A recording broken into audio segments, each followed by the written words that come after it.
नमस्कार। मैं अनुज कुमार पांडे, कक्षा 10 सामाजिक विज्ञान इतिहास विषय के औद्योगिकरण युग चैप्टर के टॉपिक 4 फैक्ट्रियों का आना पर आज के इस वीडियो में चर्चा करेंगे।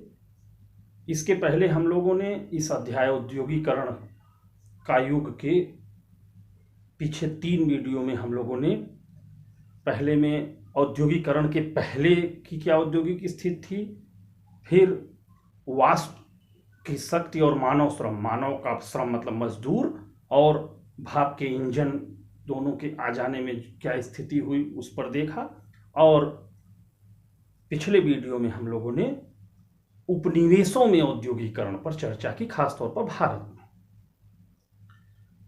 आज क्या टॉपिक फैक्ट्रियों का आना, ये भारत में फैक्ट्रियों का आना पर हम लोग चर्चा करेंगे। फैक्ट्रियां क्या हैं? फैक्ट्रियां हैं वह एक स्थान जहां पर निर्माण कार्य होता है, उसके लिए आवश्यक मशीनरी और वस्तु एक ही छत पर एकत्र रहते हैं, वह फैक्ट्री है। आज की डेट में इतना औद्योगिकरण हो गया है कि प्रत्येक व्यक्ति फैक्ट्रियों से किसी वस्तु का उत्पादन होने के लिए जो एक स्थान पर जो उद्यम लगाया जाता है उसे फैक्ट्री कहते हैं, जहां निर्माण होता है। फैक्ट्री के लिए मूल बात है निर्माण होना। यह भारत में किस प्रकार से आधुनिक ये फैक्ट्रियां बनी, किसने लगाया, उसमें मजदूर कौन आए, उनकी क्या दशा है, उसी पर इस टॉपिक पे हम लोग चर्चा करेंगे। और ये फैक्ट्रियां आप जान लीजिए सूती कपड़ा और जूट की फैक्ट्रियां हैं मूल रूप से। इसी बीच में कुछ उद्योगपतियों ने टाटा जैसे स्टील फैक्ट्रियां भी, इस्पात का उद्योग भी प्रारंभ हुआ। 1854 में बंबई में पहली कपड़ा मिल लग गई। उसने 2 साल बाद उत्पादन प्रारंभ कर दिया और 62 से आते आते यह इन मिलों की संख्या 4 हो गई, जिनमें 94,000 तकलियां कपड़ा मिल थी और 2150 करघे काम करते थे। 1855 में 1 साल बाद कलकत्ता में पहली जूट मिल बन गई और 62 तक आते आते 2 हो गई। 1860 में कानपुर में एल्गिन मिल सूती कपड़ा मिल लग गई। 1861 में अहमदाबाद में मिल लग गई। 74 में मद्रास में 1874 मद्रास में कपड़ा मिल लग गई। इस प्रकार 1854 से प्रारंभ होकर 70 तक आते आते विभिन्न नगरों में फैक्ट्रियां लगने लगी, जो 19वीं शताब्दी के अंत और 20वीं शताब्दी के कारगर अंत में अनेक औद्योगिक नगरों में बस गई। बंबई, कलकत्ता, कानपुर, अहमदाबाद ये बड़े औद्योगिक केंद्र के रूप में मद्रास उभरे। बंबई और Calcutta British east India company के केंद्र। अब इस अध्याय में आपको ये फैक्ट्री लगा कौन रहा था, ये लोग कौन थे? भारत में तमाम भारतीय उद्योगपति, पूंजीपति जो परंपरागत व्यापार करते थे, उनके पास धन एकत्र था और उन्होंने जब ये उद्योगों की स्थिति प्रारंभ हुई तो उन्होंने फैक्ट्रियां लगाना प्रारंभ किया। पिछले अध्याय में आपने पिछले वर्ष के कोर्स में आपने देखा है किस प्रकार भारतीय व्यापारी चीन के साथ अफीम के व्यापार में शामिल थे। भारत से अफीम चीन जाता था, चीन से चाय आती थी, वो चाय इंग्लैंड जाती थी। इस व्यापार में बहुत अंग्रेज लगे हुए थे और अंग्रेज कंपनी ने बहुत धन कमाया। तमाम भारतीय उनके सहयोगी के रूप में इस व्यापार में साथ में थे। वे कंपनी को धन भी मुहैया कराते थे, ब्रिटिश व्यापारियों को, उनको माल की आपूर्ति सुनिश्चित करते थे, बंदरगाहों पर सामान लदवा के भिजवाने का काम करते थे। इस प्रकार के कार्यों में तमाम भारतीय व्यापारियों ने खूब धन कमाया था, जिनमें द्वारकानाथ टैगोर भी प्रमुख हैं और दिनसा पेट्रिट, जमशेदजी टाटा।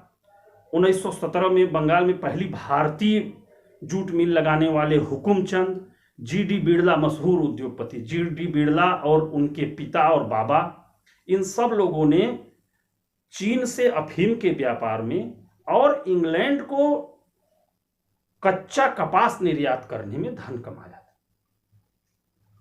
इनके अतिरिक्त भी कुछ भारतीय व्यापारी थे जो इस कार्य के अतिरिक्त भी, जैसे मद्रास के व्यापारियों ने वर्मा को निर्यात करके पैसा कमाया था।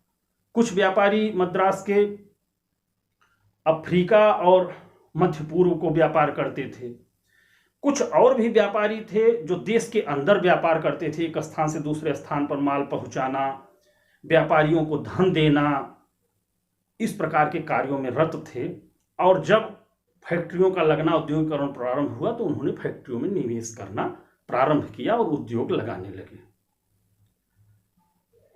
यह स्थिति भारतीय उद्योगों की फल फूल रही थी, लेकिन जैसे जैसे उपनिवेशीकरण मतलब इंग्लैंड का शिकंजा कसता चला गया, भारतीय व्यापारियों के लिए व्यापार करना कठिन हो गया और इन्हें आयात पर प्रतिबंध होने के कारण इंग्लैंड को माल निर्यात करने की, मतलब अपने फैक्ट्री में बना माल निर्यात करने में दिक्कत होने लगी। और अब ये केवल कपास, चाय, ये कच्चा माल ही निर्यात कर सकते थे। और जो जहाजरानी उद्योग था, माने पानी की जहाज से उद्योग था, उस पर भारतीयों का नियंत्रण था, वो भी धीरे धीरे समाप्त हो गया। इसी बीच एक नई चीज देखने को मिली, अनेक ब्रिटिश प्रबंधन कंपनियां थी जो भारतीय पूरे बड़े व्यापार का प्रबंधन और नियंत्रण रखने का कार्य करती थी। इन कंपनियों में 2-3 के नाम, Bird Heilgers and Company, Andrew Yule, Jardine Skinner, ये करते क्या थे कि भारतीयों के व्यापार को प्रबंधन करते थे, वो कहाँ पैसा निवेश करेंगे, क्या व्यापार करेंगे।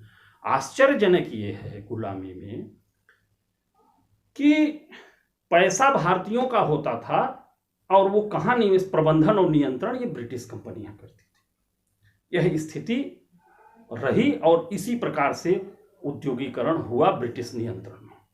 इसीलिए उद्योगपतियों ने जब आंदोलन प्रारंभ हुए, आपने देखा है पीछे भारत के राष्ट्रवाद में, तो उन्होंने राष्ट्रवादियों का सहयोग दिया, चाहे वो जी.डी. बिरला हो, चाहे टाटा हो, जो भी उद्योगपति थे, उन्होंने सोचा जब स्वराज होगा तो हमें उद्योग करने, उन्हें जो दिक्कतें हो रही थी।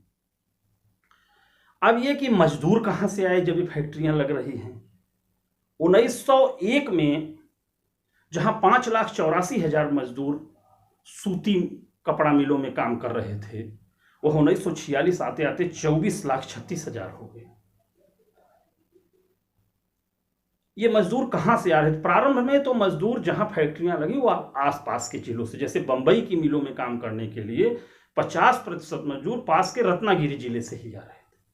कानपुर की मिलों में काम करने के लिए कानपुर के ही गांव देहात के लोग जाते थे। लेकिन धीरे धीरे जैसे प्रचार हुआ कि नया काम मिल रहा है, फैक्ट्रियों में काम मिल रहा है, तो सुदूर के लोग भी जाने लगे। और संयुक्त प्रांत, जिसे आज हम उत्तर प्रदेश जानते हैं, वो आगरा और अवध का संयुक्त प्रांत था ब्रिटिश काल में, उसका संयुक्त प्रांत नाम था आगरा अवध संयुक्त प्रांत। संयुक्त प्रांत के मजदूर कलकत्ता की जूट मिलों और बंबई की सूती मिलों के काम करने के लिए बड़ी संख्या में गए। यद्यपि की नई फैक्ट्रियां थी और काम बढ़ रहा था, लेकिन बेरोजगारी हमेशा रही और काम मिलना हमेशा कठिन रहा। और जितना भी काम पैदा होता था, काम करने वाले उससे अधिक थे और मिलों में प्रवेश वर्जित था, तो काम मिलने में संपर्क से काम ये लोग पाते थे। मिल मालिकों ने अपने फैक्ट्रियों में कामगारों की भर्ती के लिए जाबर रख दिए थे। जाबर एक कर्मचारी है जो कंपनी की तरफ से कंपनी में भर्ती कर रहा है लोगों के, वह अपने गांव से, क्षेत्र से, अपने रिश्तेदार, अपने संपर्क से लोगों को ले जाते थे कंपनी में भर्ती कर।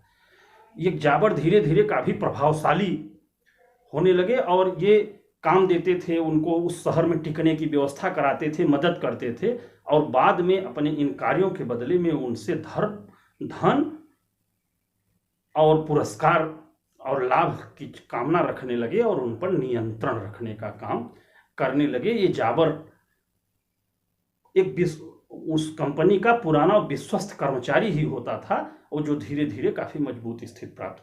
इन सब बातों के बावजूद भी अभी भी फैक्ट्रियों में काम करने वाले लोग कुल श्रमिकों के माइनॉरिटी में ही थे। इस प्रकार इस वीडियो में हम लोग फैक्ट्रियों के आने की प्रारंभिक स्थिति पर अध्ययन किया। मुझे विश्वास है कि इस अध्याय को समझने में आपको इस वीडियो से मदद मिली होगी और कक्षा 10 के विद्यार्थियों के साथ साथ प्रतियोगी परीक्षाओं में सामान्य ज्ञान के लिए इतिहास या एनसीईआरटी पढ़ने वाले परीक्षार्थियों को भी इससे मदद मिलेगी। नमस्कार।